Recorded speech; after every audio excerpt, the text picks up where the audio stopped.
Let's do a quick rapid fire career edition. To give some context, I have worked across three countries: India, Malaysia, and UK. And here is my point of view on which is the best. Work life balance. Well, UK wins here, the other countries are not even close. Commute experience. I loved traveling to work in Malaysia, so Malaysia is it for me. Cost of living versus salary. Well, I was able to save a lot while working in Malaysia. Healthcare as an employee.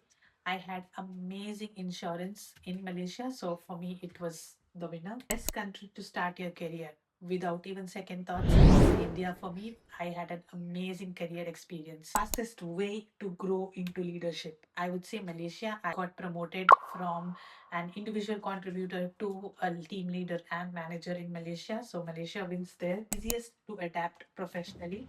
Well, I found India to be easiest in terms of networking and trying to upskill myself. Most valued as an employee.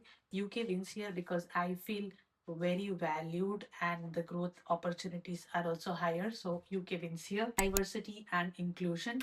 Again, UK is the best fit for me because I get to network and meet a lot of people across various countries. And for building an actual life, not just a career, well, what do you think? Comment below.